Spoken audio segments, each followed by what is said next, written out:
Peradaban Cina kuno bermula sejak masa Neolitikum sekitar 10.000 sebelum Masehi di lembah Sungai Kuning dan Sungai Yangtze yang sangat subur untuk pertanian. Masyarakat awalnya adalah petani yang menetap, membangun permukiman dengan rumah yang sebagian masuk ke dalam tanah serta menggunakan peralatan batu dan tembikar yang indah. Peradaban ini berkembang dari kebudayaan agraris menuju kebudayaan kerajaan sekitar 2500 sebelum Masehi. Dinasti-dinasti yang pernah berkuasa pada masa China kuno. Pertama Xia 2070 sampai 1600 sebelum Masehi. Dinasti pertama menurut catatan sejarah didirikan Yu Agung, terkenal dengan usaha mengendalikan banjir Sungai Kuning. Masyarakat hidup sederhana berbasis pertanian, masih bercampur legenda. Kedua Shang 1600 sampai 1046 sebelum Masehi. Dinasti pertama yang terbukti arkeologis menggunakan tulang ramalan. Berkembangnya tulisan awal, budaya perunggu, dan pemujaan leluhur. Runtuh karena lemahnya Raja Zhou dan serangan Zhou. Ketiga Zhou 1046 sampai 256 sebelum Masehi. Dinasti terlama. Awalnya menganut feodalisme, lalu kekuasaan bangsawan makin kuat. Lahir konsep mandat surga serta ajaran Konfusianisme dan Taoisme. Runtuh dalam periode negara-negara berperang. Keempat Qin 221 sampai 206 sebelum Masehi. Qin Shi Huang menyatukan Tiongkok. Hukum ketat, standarisasi tulisan, mata uang, dan ukuran. Dibangun awal tembok besar serta pasukan terakota. Namun pemerintahan kejam membuat dinasti cepat runtuh setelah kematiannya. Kelimahan 206 ASM 220M. Masa keemasan Tiongkok. Liu Bang mendirikan dinasti, Konfusianisme dijadikan dasar pemerintahan. Lahir sistem ujian pegawai negeri. Jalur sutra terbuka, penemuan kertas dan kompas. Runtuh karena konflik istana dan pemberontakan petani.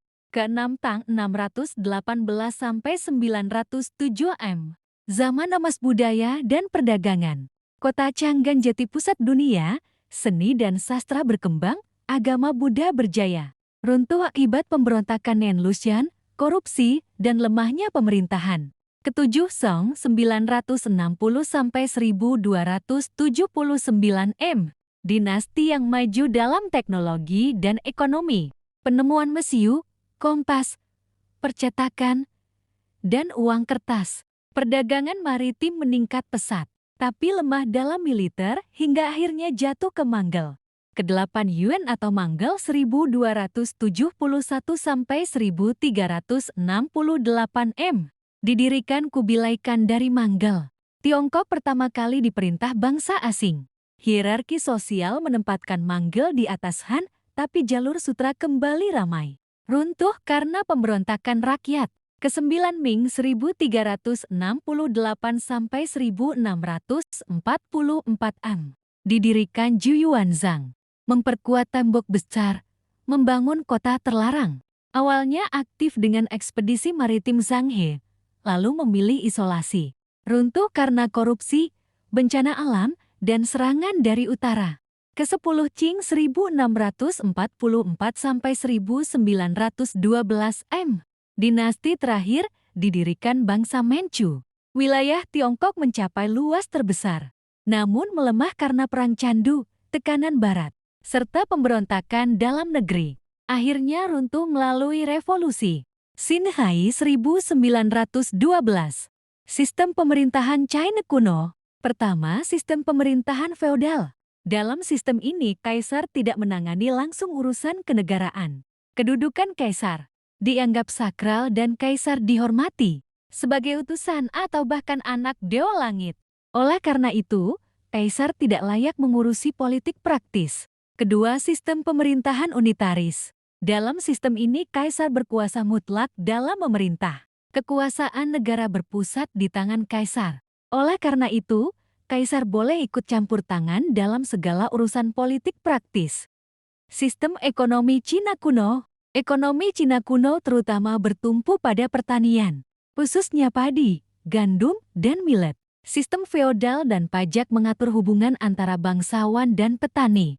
Sementara kerajinan dan industri seperti sutra dan keramik berkembang pesat sebagai sumber pendapatan. Perdagangan juga maju, baik dalam negeri maupun internasional, dengan jalur sutra sebagai jalur utama. Penggunaan mata uang logam, tembaga, dan perunggu mempermudah transaksi dan membuat ekonomi lebih teratur. Selain itu, pembangunan infrastruktur berupa kanal dan jalan mendukung kelancaran pertanian serta perdagangan.